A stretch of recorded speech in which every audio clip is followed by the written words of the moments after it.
Hola, mi nombre es José Luis Zúñiga, yo soy pediatra, soy académico de la Facultad de Medicina de la Universidad Católica del Norte y vamos a revisar hoy día la clase sobre enteroparasitosis en pediatría. Los objetivos de esta clase son identificar las medidas de prevención de las enteroparasitosis, identificar cuáles son los enteroparásitos patógenos, y comprender la epidemiología, manifestaciones clínicas, diagnóstico y tratamiento de las enteroparasitosis más frecuentes. Vamos a partir con una viñeta clínica para que luego al terminar la clase podamos unir los conceptos que vamos a revisar para llegar al diagnóstico de esta viñeta, este caso.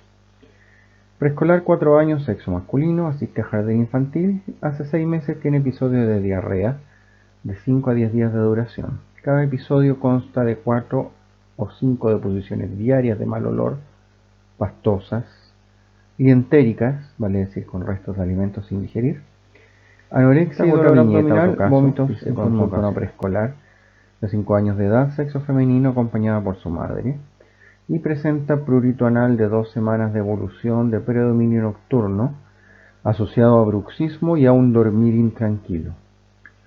Vive con ambos padres y su hermana mayor de 12 años de edad, todos asintomáticos. En el examen físico destaca excoriaciones perianales y un leve enrojecimiento vulvar.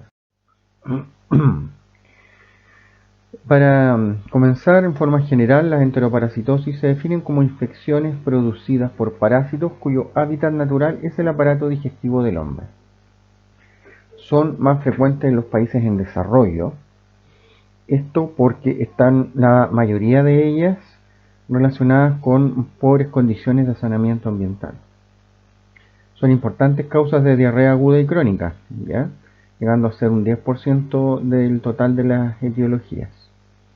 Y su cuadro clínico varía de cuadros asintomáticos, probablemente la mayoría de las veces, a casos graves. Y como un concepto, la Giardia lamblia se le considera el enteroparásito de mayor prevalencia en la población infantil chilena, por lo menos tradicionalmente. Quizás en la revisión de esta clase podemos ver que eso tiene algunos matices. Este trabajo, que fue realizado en el análisis de las muestras que llegaban al laboratorio del hospital de Talca, y eran las muestras de toda la comuna, en relación a la sospecha de enteroparasitosis, y que fue analizado por quinquenios desde el año 1980 hasta el año 2008, muestra cuál es la tendencia de los enteroparásitos más frecuentes por un lado, y cuál es la tendencia en el tiempo, analizando por cada parásito el comportamiento en el avance en cada quinquenio. Vemos a simple vista que la Giardia lamblia, como se mencionaba al principio de la década de los 80, era por lejos el enteroparásito más frecuente, al menos en la ciudad de Talca, llegando a casi un 20% ¿ya? de prevalencia en escolares y preescolares. Luego, esto fue disminuyendo y acá, sobre todo desde este periodo al siguiente, en un quinquenio hubo una caída importante de un 16 a un 8%, llegando finalmente al quinquenio 2005-2008 una prevalencia menor del 6%. La Hymeniolepis nana, que es también un enteroparásito, un gusano cilíndrico, es un gusano plano, tiene también una caída mucho más importante que la descrita para Giardia. Ustedes ven la tendencia de Giardia, de la entomada estolítica, Trichuris trichuria, Ascaris lumbricoide y Hymeniolepis nana, y de la astenia es la misma, o sea, a caer en forma importante, llegando a ser en este minuto la Giardia un 5%, la mayoría, la Imonelepis-nana un poco más de un 6%, en algún minuto, llegando a caer ya bajo un 2%. O sea, aparte de Giardia, todo el resto está bajo un 2%. Salvo el Enterobius vermicularis, que se mantiene en forma constante. Y después, cuando revisemos sobre este tipo de enteroparásitos, vamos a darnos cuenta por qué se mantiene en forma constante y por qué, bueno, no tiene que ver como los otros con el saneamiento ambiental, al menos con agua potable, alcantarillado. En otra fuente de información, en este caso del Instituto de Salud Pública, de las muestras analizadas positivas, ya teniendo en cuenta que en realidad entre 2008 y 2012 el análisis, por ejemplo, para la región de Coquimbo en realidad es de pocos casos, pero aún así la positividad baja, o sea, cuando se sospecha un enteroparásito y se envía, por ejemplo, en este caso al Instituto de Salud Pública, alrededor de un 10% solamente llega a ser positivo. Y en esta misma fuente de información nos damos cuenta que en realidad acá por número de población el número de muestras mayor a nivel de la región metropolitana siempre, ¿no?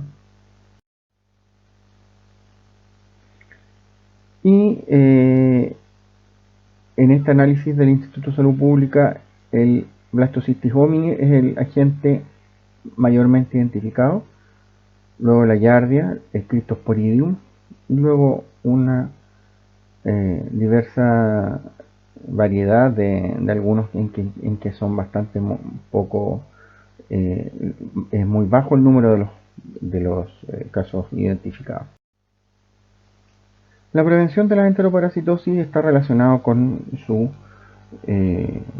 capacidad de difundirse a través de las vías fecal-oral. Por lo tanto, al disminuir la circulación de deposiciones contaminando a nivel ambiental, mediante medidas de saneamiento básico, se va a lograr prevenir la enteroparasitosis, y eso ha sido una de las causas principales por las cuales ha ido disminuyendo en forma importante en nuestro país su prevalencia, ¿ya?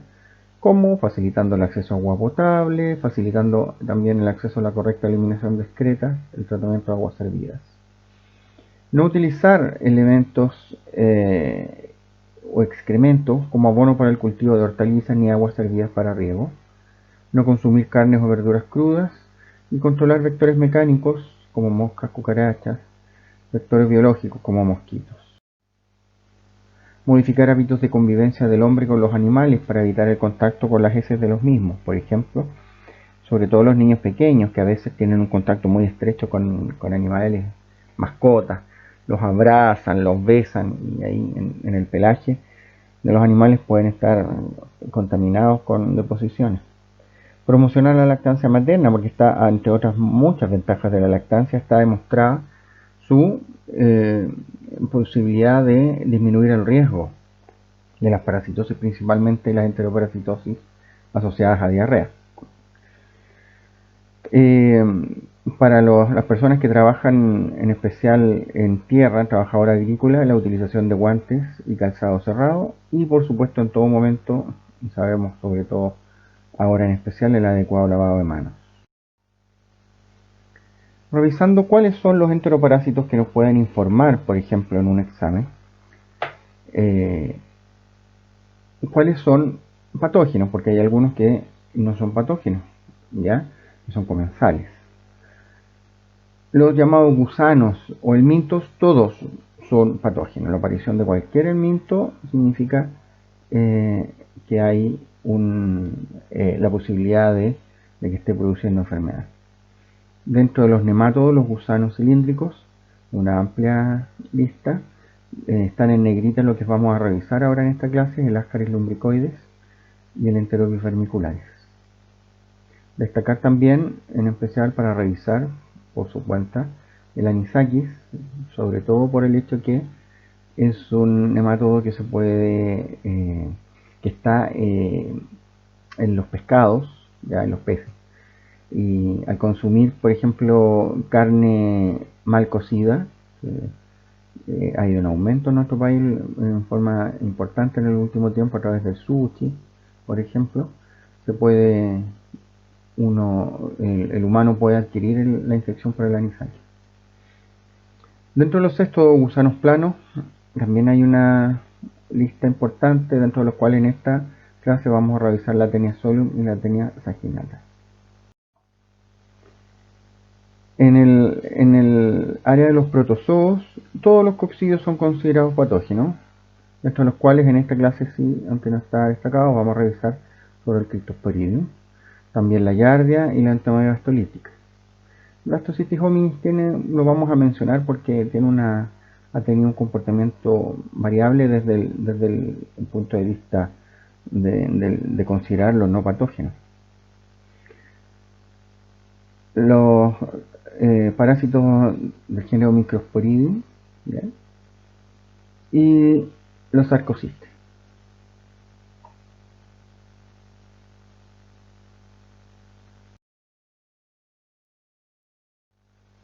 Vamos a partir con la Giardia. La Giardia lamblia, también mencionada como Giardia duodenalis o Giardia intestinalis, siendo todos sinónimos, es uno de los parásitos patógenos intestinales causantes de diarrea más frecuentes en el mundo. Tiene una distribución endémica a nivel mundial y tiende a tener más incidencia en niños de menor edad, en niños asistentes a la cuna, jardines infantiles y en climas cálidos.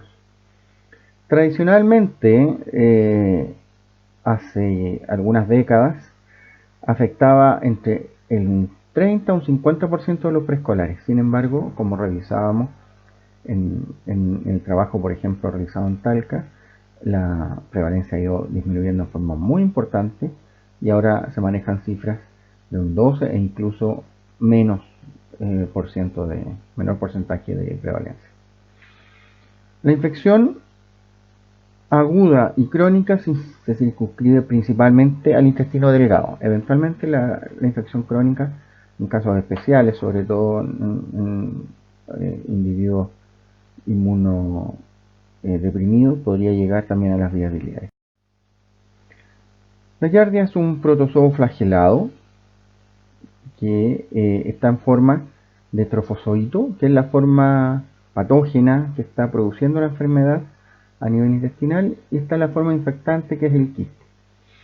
Es importante destacar que el quiste de la Giardia es muy resistente a nivel ambiental, llegando a ser, por ejemplo, en el ambiente a la sombra, viable hasta por 3 meses. Y en el agua, también destacar que son resistentes a la cloración y a la filtración, pero no la floculación. Cloración, filtración y floculación son algunas de las etapas de la potabilización del agua, ¿ya? ¿Eso qué significa? En el fondo que el agua que pasa por todas las etapas de la potabilización no debiera tener peligro de contagiar la Giardia. Sin embargo, aquellas aguas, por ejemplo, de pozo u otro origen y que sean solamente cloradas, solo cloradas, podrían eventualmente, si están contaminadas, producir o ser fuente de contagio de Giardia. La vía de transmisión es fecal-oral por la ingestión de alimentos o agua contaminados con materia fecal, ya sea del hombre o de la mayoría de los vertebrados, ¿ya? Porque la giardiasis se considera una zoonosis y está ampliamente difundida en la mayoría de los vertebrados a nivel mundial, por lo tanto esa es una de las explicaciones por la cual es tan prevalente. ¿Cómo ejerce su acción patógena la Giardia? Hay diferentes mecanismos. El tamaño del inóculo, cuánto es la cantidad de quistes que se ingieren. El bloqueo en la superficie de la mucosa intestinal, ¿ya? Vale decir la presencia de la Giardia sobre la superficie del intestino delgado, que es su hábitat, por lo tanto de esa forma está interfiriendo en el adecuado proceso de digestión y absorción. Irritación mecánica en las vellosidades intestinales a través del disco succionador, que es su forma de fijarse a la pared. Y competencia por los sustratos nutritivos del huésped y alteración de la motilidad. Este último mecanismo va a ir relacionado obviamente con la edad, con el tamaño del huésped, y obviamente en el hombre eso tiene que ver con la edad. Mientras más pequeño, más posibilidad de que se vea afectado por este mecanismo. El cuadro clínico, la gran mayoría son asintomáticos. Otros pueden presentar una fase aguda con una diarrea aguda en realidad no tiene ninguna diferencia con diarreas agudas de otra etiología.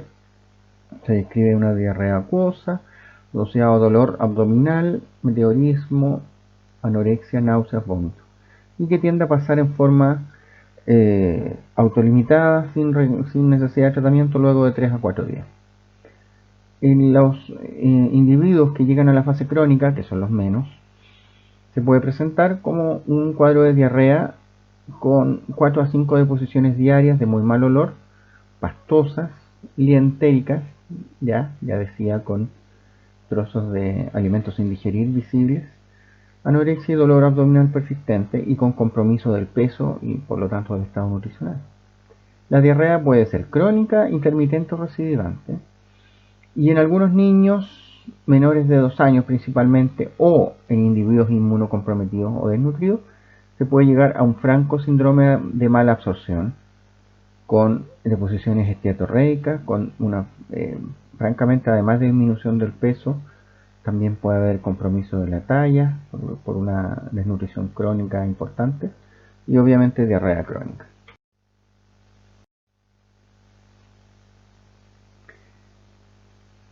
El diagnóstico clínico va a ser difícil para diferenciar en una etapa de diarrea aguda, muy difícil en realidad. En el caso de que se presente como mala absorción, va a entrar dentro de los diagnósticos diferenciales de las causas de síndrome de mala absorción. El diagnóstico de laboratorio nos puede ayudar el examen directo de deposiciones en deposición fresca, que se busca al microscopio trofozoitos o quistes, y eventualmente, sobre todo en los casos en que hay afectación de las vías biliares y se ha realizado, por ejemplo, una endoscopía digestiva y se toma muestra del líquido duodenal, se puede también observar el líquido duodenal. El examen de elección a nivel ambulatorio y habitualmente lo que se realiza es el coproparasitológico seriado de deposiciones, con una toma de muestra de deposiciones en días alternos, con 3 muestras, ¿ya? Y que se hacen llegar al laboratorio y se van a analizar en búsqueda de trofozoitos o quistes, con un alto rendimiento, ¿ya? 96%. También existen técnicas de serología, de distintas técnicas como ELISA, inmunofluorescencia, y mucho más específica la reacción de polímeros en cadena. Sin embargo, estas se reservan para casos especiales, inmunocomprometidos o dudas diagnósticas. El tratamiento. De aquí en adelante, cuando me refiero al tratamiento, me voy a referir específicamente al tratamiento antiinfeccioso.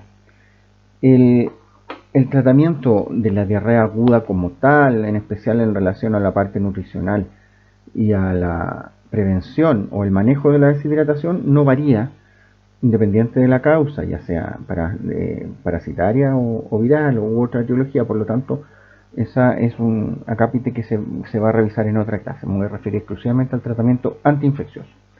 Para el caso de la giardiasis, el tratamiento de elección es con metronidazol oral, ¿ya?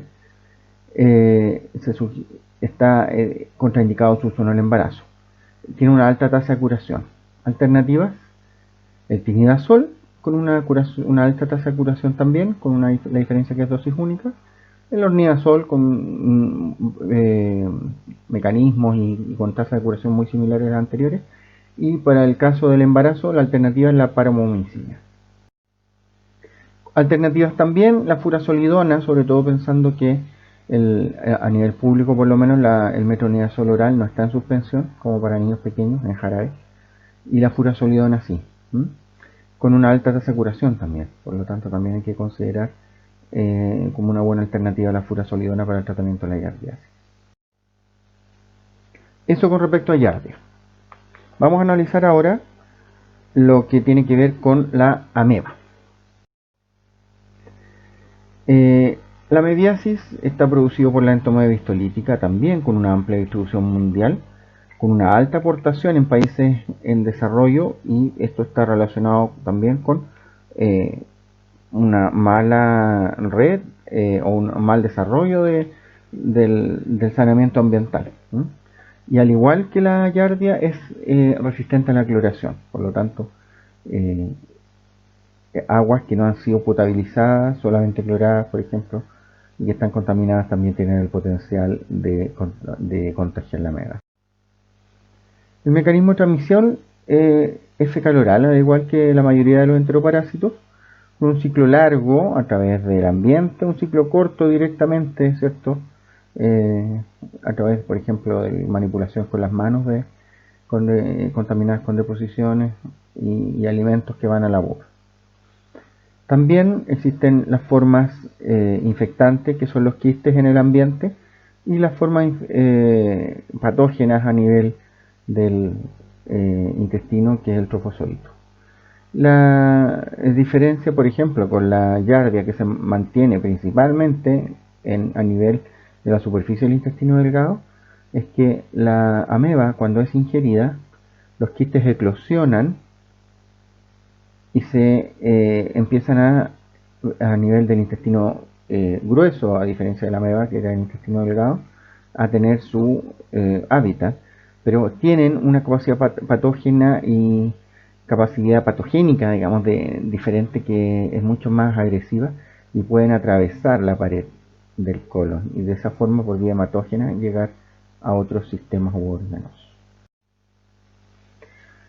Ya adelantamos algo, las determinantes de patogenicidad tienen que ver con la capacidad de adherirse al colonocito, tiene toxinas y proteasas que pueden destruir el colonocito y la pared intestinal, tienen capacidad de fagocitar células también, que otros enteroparásitos, otros protozoos no tienen, y luego de fagocitar, digerir la célula ingerida. A nivel del huésped, el daño, la patogenicidad va a tener relación con una predisposición genética. Algunos van a ser más afectados que otros por nuestra predisposición genética. Las edades extremas, en los niños muy pequeños o en el adulto mayor. El sexo masculino tiene también una predisposición un poco mayor a ser afectado. Y también el estado nutricional e inmunológico. Recordemos que el estado nutricional está de la mano. El individuo desnutrido también tiene una baja en su estado inmunológico, va a ser más factible de ser afectado y de mayor forma. La amebiasis intestinal tiene un amplio espectro clínico, al igual que la mayoría de la enteroparasitosis. Un amplio número de los afectados son asintomáticos. Luego, los que son afectados probablemente tienen síntomas, la mayoría van a ser leves, con una diarrea aguda, indistinguible de otra diarrea también autolimitada. Los casos severos de amebiasis intestinal se van a manifestar con síndrome disentérico, con deposiciones pequeñas, frecuentes, con moco, sangre y poco contenido fecal, dolor abdominal, pujo rectal, tenesmo rectal, con una duración mayor de 1 o 2 semanas sin tratamiento, con frecuentes recurrencias.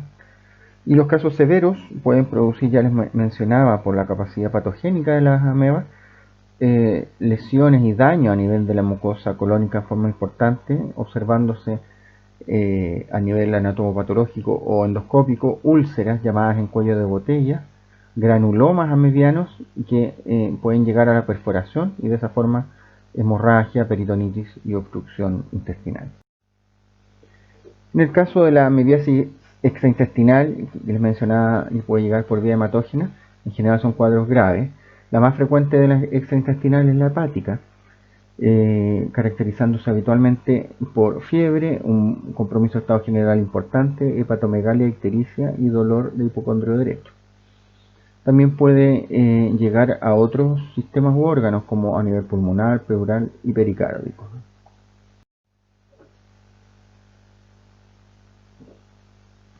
El diagnóstico de la amebiasis intestinal, diagnóstico clínico de una diarrea, de un cuadro agudo con diarrea inespecífica, la verdad es que es muy difícil establecerlo solo por clínica. Pero cuando ya llega a un síndrome disentérico, entra dentro de los diagnósticos diferenciales del síndrome disentérico a nivel por lo menos de cada situación local en cada país, ¿ya? El laboratorio nuevamente nos ayuda al directo de deposiciones buscando trofosoditos en heces, ¿ya? Y el coproparasitológico, que es el examen ya les mencionaba, que está a disponibilidad en el sistema público habitualmente y ampliamente.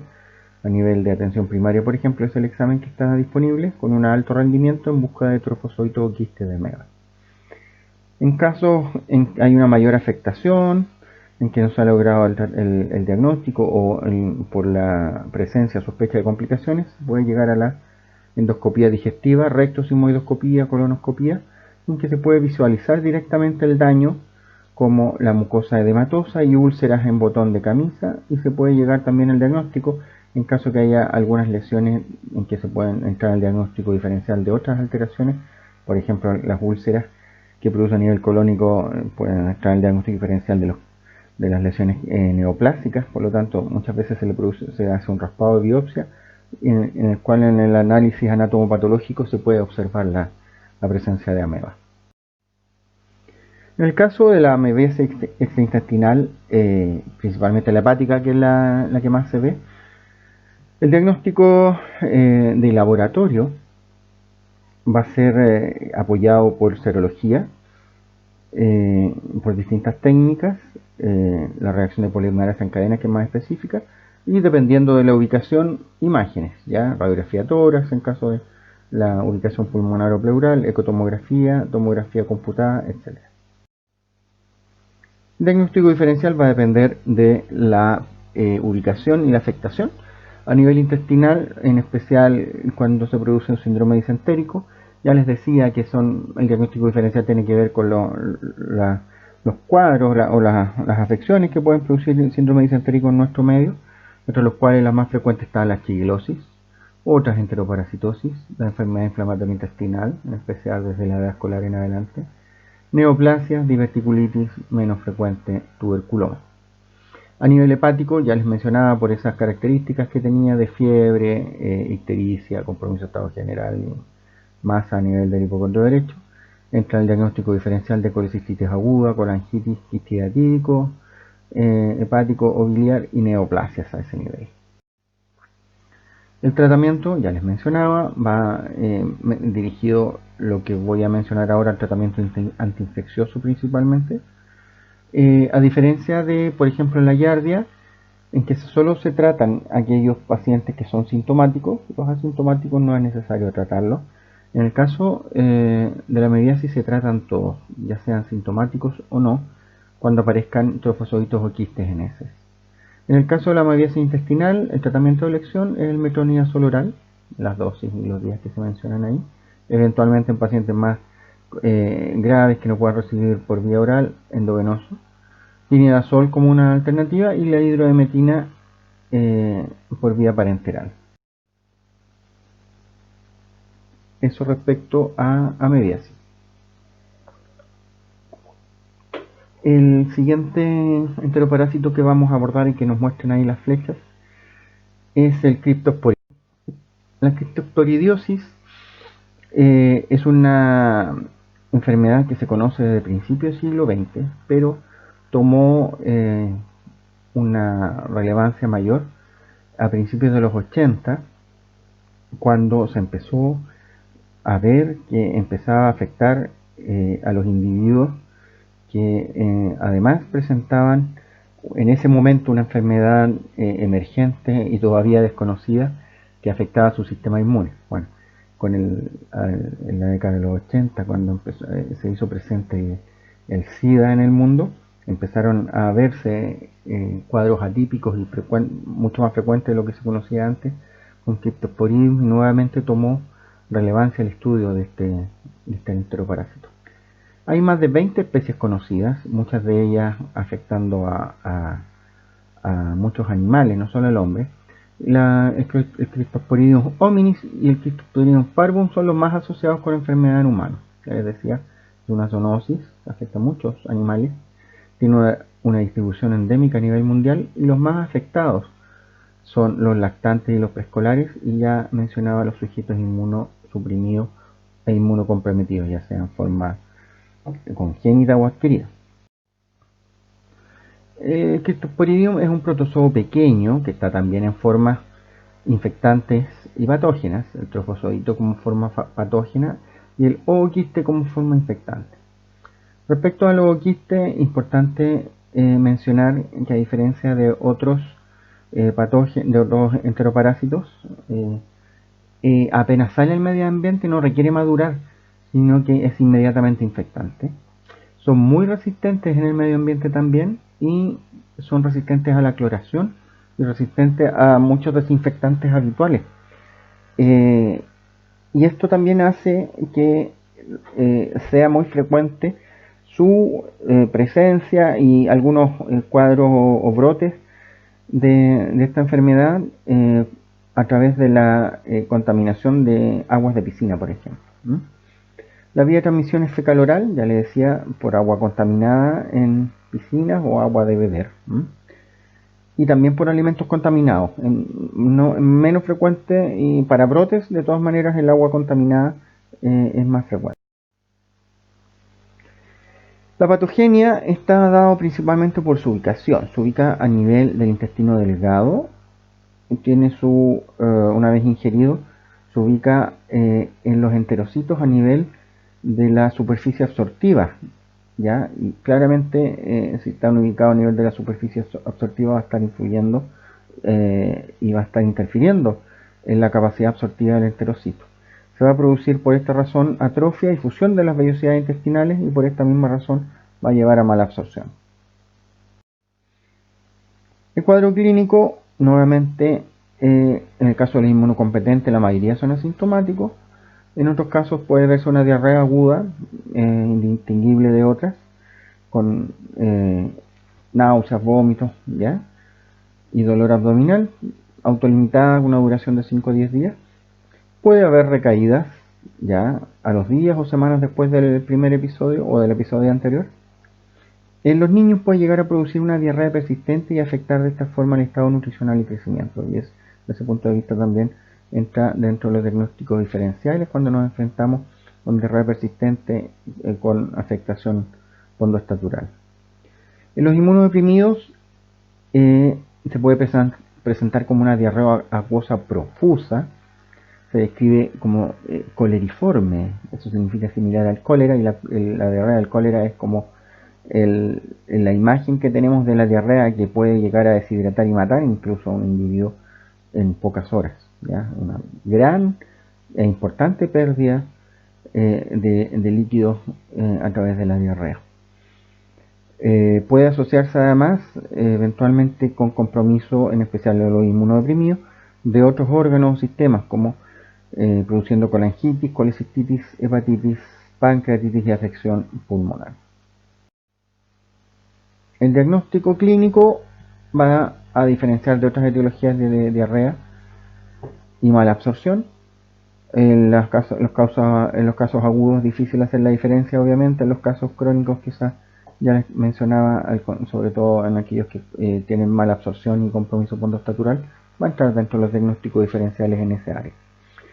Y nuevamente en el laboratorio el directo de posiciones puede ayudar, el coproparasitológico también con un alto rendimiento, y eventualmente la serología en distintas técnicas, siendo la reacción de polimerasa en cadena una de las más confiables. El tratamiento antiinfeccioso se va a preferir y debiera ser para aquellas afectaciones graves o persistentes en pacientes inmunocomprometidos. Ya les mencionaba que en los casos de inmunocompetentes la mayoría de las veces es un cuadro autolimitado y que no va a producir mayor afectación. En caso de decidir el tratamiento antimicrobiano, las opciones van por la nitazoxanida, ¿ya? Vía oral por 3 días en los esquemas que ahí se mencionan, o como alternativa la paromomicina. Eso respecto a Cryptosporidium. Respecto al Blastocystis hominis, mencionar que ha pasado por distintas etapas. Hubo un largo tiempo durante el cual el Blastocystis hominis se consideró solamente un comensal. Sin embargo, ha variado un poco el enfoque, considerando ahora que si se descartan otras causas de diarrea, dolor abdominal, persistentes, sobre todo ambas, y aparece el Blastocystis hominis, se puede considerar una alternativa a hacer un tratamiento y observar la respuesta, ¿ya? La prevalencia es muy alta del Blastocystis hominis, ¿ya? Y obviamente en la población general. Por lo tanto, no podemos considerar que la mitad de la población general esté enferma de Blastocystis hominis. De ahí viene el enfoque que ya les mencionaba de no considerarlo de buenas a primeras como un patógeno, sino que va a depender de cuál es la afectación que existe, si existe otra causa que la explique y eventualmente la respuesta al tratamiento. Se puede asociar a diarrea aguda o prolongada y su transmisión es fecal oral.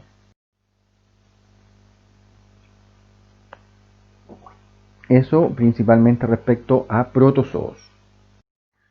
Vamos a pasar ahora a la parte de los helmintos, ¿ya? Y vamos a partir con estos helmintos que son ampliamente distribuidos y probablemente muy conocidos, de algunos milímetros de largo, de color blanco nacarado.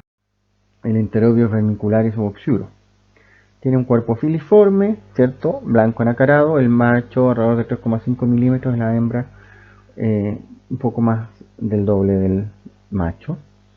Es la más común y la más frecuente en hematodiasis intestinal del hombre y es endémica a través de todo el mundo. Recuerden las cifras que veíamos en los estudios de prevalencia a nivel nacional, que se mantenían altas en relación a otros enteroparásitos, ¿ya?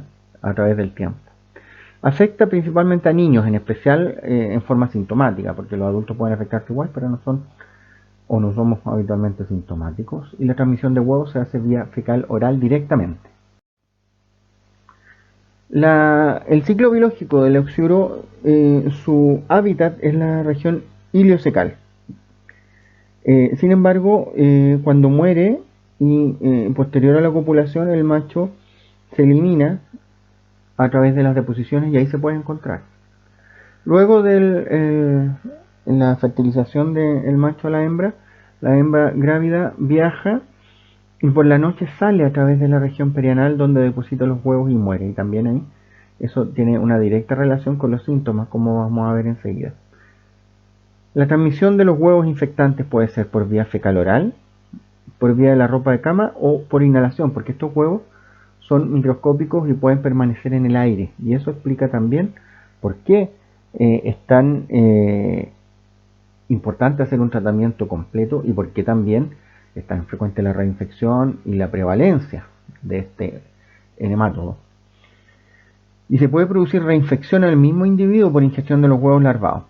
Y eso también vuelve a reforzar por qué es tan frecuente. La patogenicidad y los síntomas tienen que ver principalmente por sensibilización del huésped.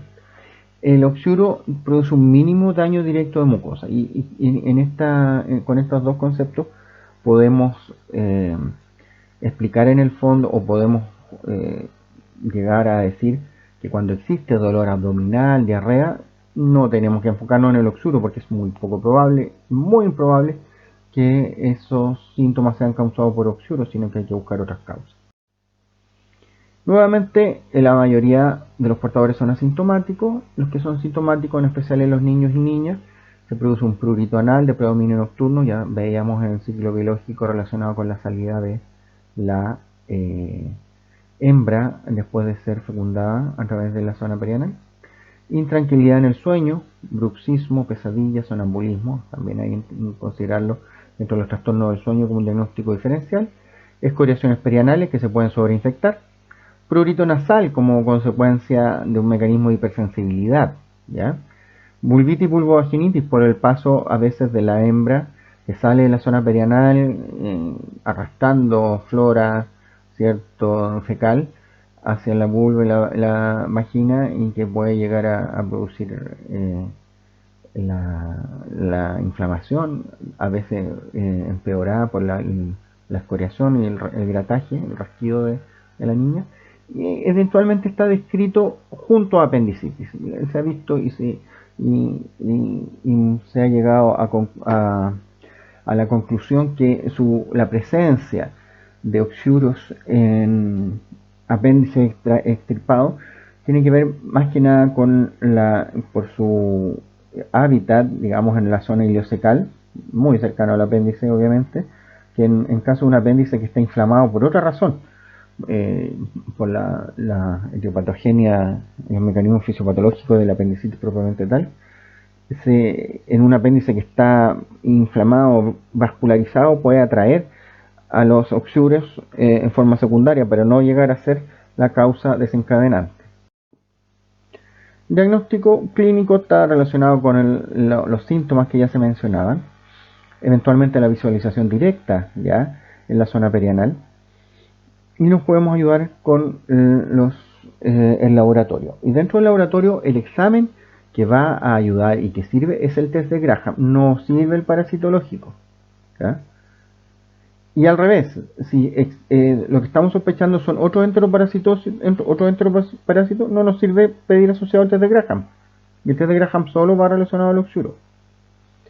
El test de Graham se toma una vez al día con una cinta adhesiva transparente que se pone y se saca en la zona perianal y se pone sobre una placa de vidrio transparente. Y esto se realiza en 5 días 5 muestras que se llevan al laboratorio y se observan al microscopio, donde se pueden ver los huevos o eventualmente las hembras, ¿cierto?, que han salido por la zona. Como no presenta un ciclo tisular, vale decir, no atraviesa la pared intestinal, no toma contacto con la circulación, no presenta eosinofilia. ¿Ya? El tratamiento medicamentoso, el mebendazol, el albendazol, en las dosis que se mencionan, pero considerando que se deben repetir en 2 semanas porque este tratamiento no es ovicida, por lo tanto, aquellos individuos que están, por ejemplo, en huevos, no van a ser afectados en el primer tratamiento. El palmoato de pirantel como alternativa para los menores de 2 años. Es importante que el tratamiento debe ser administrado simultáneamente a todo el grupo familiar. Si alguno de los individuos no se trata, corre el riesgo de prontamente sufrir una reinfección. Se debe hacer una higiene en el hogar, en especial relacionada con ropa de cama y con el polvo de habitación que se deposita en superficies, ¿ya? Porque ya les decía, quedan los huevos en suspensión en el ambiente y se depositan en cualquier superficie.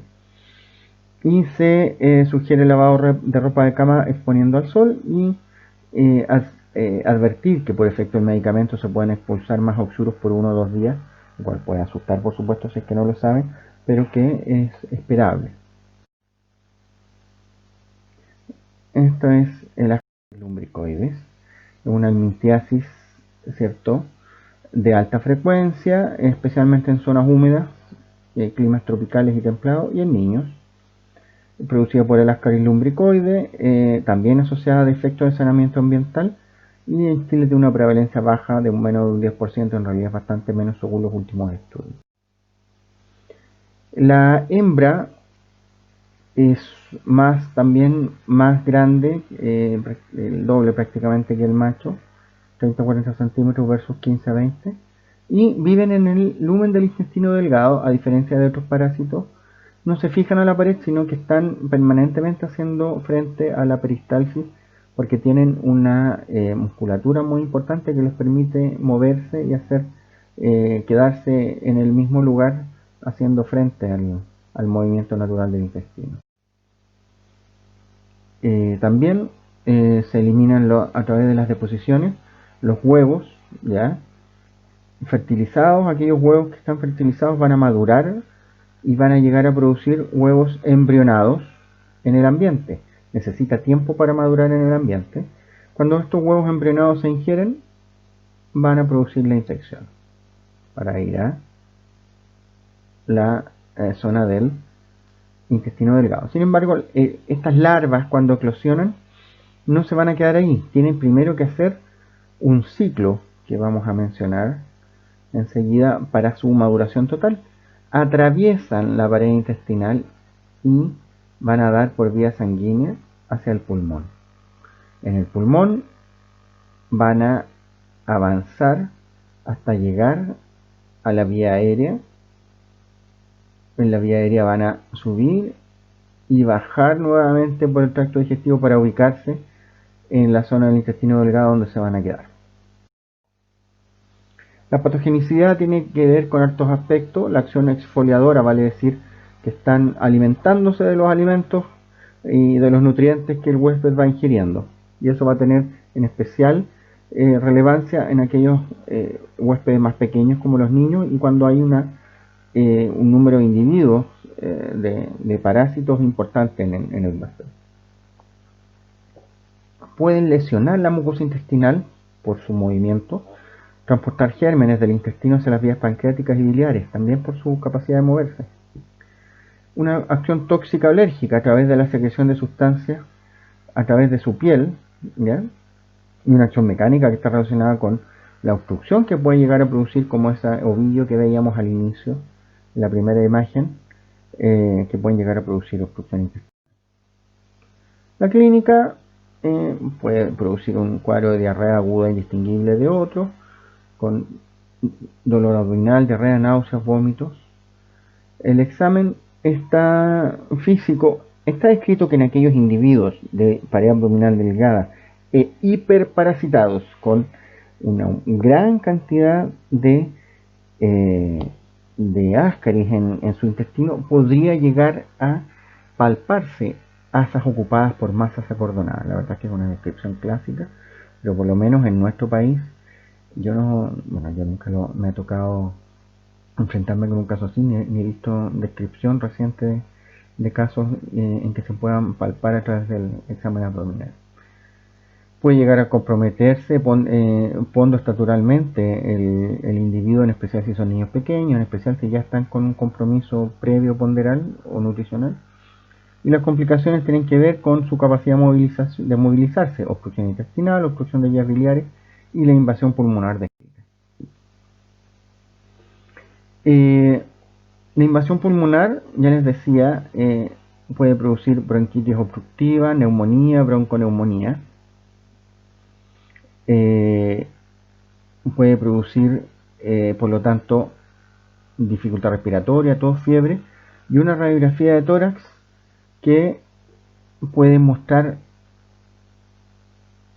infiltrados que se van movilizando con el pasar de los días, ¿ya? Estos infiltrados pulmonares que se van movilizando asociados a fiebre y eosinofilia es lo que se denomina el síndrome de Leffler y que tiene que ver con la invasión pulmonar. El cuadro clínico obviamente va a ser difícil en etapa de migración pulmonar, a no ser que estuviéramos sacando radiografías seriadas. En laboratorio, el copo parasitológico nos puede mostrar los huevos, se pueden reconocer los parásitos adultos, a veces cuando son expulsados por un aumento del peristaltismo. Y en el hemograma, eosinofilia, recordemos que como atraviesan la pared intestinal y tienen contacto con la circulación, se puede llegar a desarrollar eosinofilia. El tratamiento antiinfeccioso con pamoato pirantel vía oral, mebendazol o albendazol como alternativa. Y por último, vamos a revisar lo que tiene que ver con las tenias. Las tenias son cestodos, gusanos planos. Vamos a revisar en especial la tenia solium y la saginata. Solium, que puede llegar a medir hasta 5 metros, y la tenia saginata entre 2 y 4 metros. Son zoonosis de distribución mundial y son huésped definitivo son los bovinos en el caso de la tenia saginata y los porcinos en el caso de la tenia solium, siendo el hombre un huésped intermediario. Y eso va a marcar, sobre todo en el caso de la tenia solium, las características de la afectación y de la clínica eventual. En el ciclo biológico, la fase larvada de la tenia es el cisticerco, ¿ya? esta fase larvada se va a desarrollar cuando no llega a un huésped, no llega a la zona del intestino que debiera, donde se va a desarrollar, no encuentra la situación, las condiciones ambientales para desarrollarse, entonces queda como fase larvada y es enquistada por el organismo. La tenia saginata se forma solo en el músculo de los vacunos, no se va a formar en otro, el cisticerco de la tenia saginata, ¿ya? Sin embargo, la tenia solium se puede formar en el músculo o en otros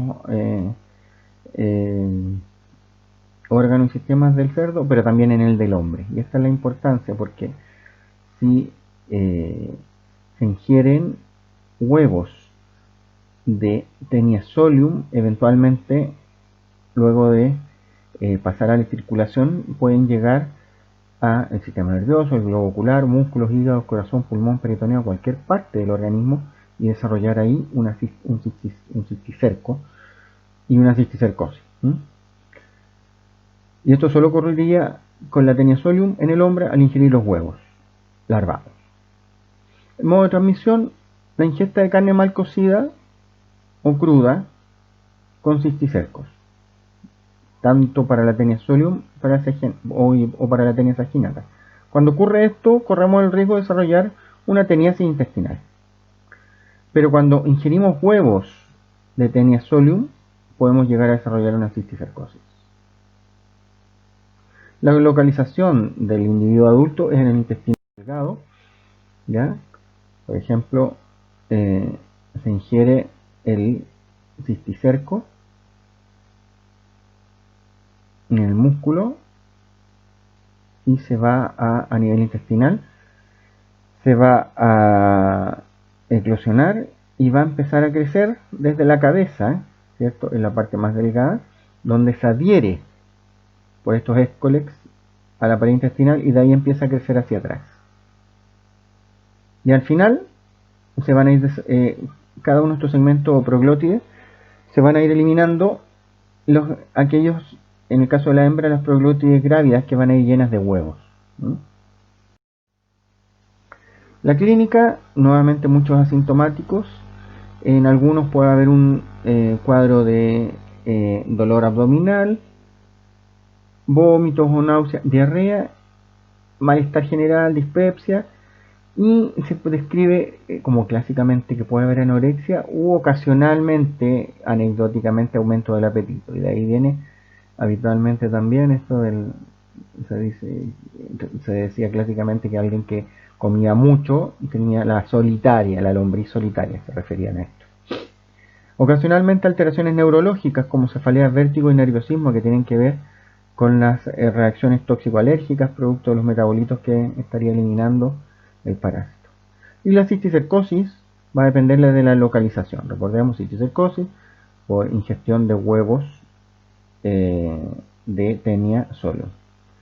Si es a nivel sistema nervioso central, va a depender qué es lo que afecte, qué es lo que comprima, síndrome convulsivo, de hipertensión endocraniana, demencial, etc. El cuadro clínico va a ser difícil de evaluar, va a depender obviamente si una teniasis intestinal, la diarrea aguda no va a ser muy fácil de plantear porque no va a tener grandes diferencias con otras. Eventualmente se pueden expulsar proglótides grávidas por el ano, ojalá conservar en agua y llevar al laboratorio. Ahora, cuando estamos frente a una cisticercosis, va a depender el cuadro clínico de donde se ubique. Por ejemplo, esto es una cisticercosis cerebral. En laboratorio, el directo de posiciones, huevos o proglótides para el caso de la teniasis intestinal. El coproparasitológico, lo mismo. En el caso de cisticercosis, no nos servirían los exámenes de posiciones porque no está ubicado la tenia a nivel intestinal, sino que está en algún órgano o sistema o parénquima. En este caso, la serología sería de utilidad, como tienen contacto con el tejido, con el sistema circulatorio y la sangre, eosinofilia, y eventualmente, dependiendo de la ubicación, neuroimágenes o imágenes, ¿ya? El tratamiento antiinfeccioso con niclosamida, praziquantel, eventualmente alternativas mebendazol, albendazol o quinacrina. En el caso de la cisticercosis, la prevención tiene que ver con la adecuado saneamiento ambiental, cierto lavado de manos, lo mismo que otras teniasis que van por vía fecal oral. Nuevamente vamos a recordar lo que vimos: preescolar 4 años, sexo masculino, asiste a jardín infantil, hace 6 meses con episodios de diarrea, 5 a 10 días de duración, con 4 o 5 deposiciones diarias, mal olor, pastosas, liantéricas, anorexia y dolor abdominal, vómitos ocasionales. Este caso es una giardiasis probablemente. Consulta preescolar de 5 años, sexo femenino, con prurito anal de 2 semanas, predominio nocturno, bruxismo, dormir intranquilo, vive con ambos padres y su hermana mayor de 12 años, todos asintomáticos. El examen físico destaca escoriaciones perianales y un leve enrojecimiento vulvar. Probablemente corresponde a una oxiurasis, y si se plantea y se confirma por laboratorio, aunque estén asintomáticos los padres y la hermana, deben tratarse todos. En resumen, las enteroparasitosis son infecciones producidas por parásitos cuyo hábitat natural es el aparato digestivo del hombre, más frecuente en países en desarrollo, importantes causas de diarrea aguda y crónica. Frecuentemente los individuos afectados son asintomáticos. Cuando hay clínica, frecuentemente esta es con diarrea aguda, en un menor porcentaje con diarrea crónica. La Yardelamblia es el enteroparásito de mayor prevalencia en la población infantil chilena, y lo más importante es la prevención. Muchas gracias.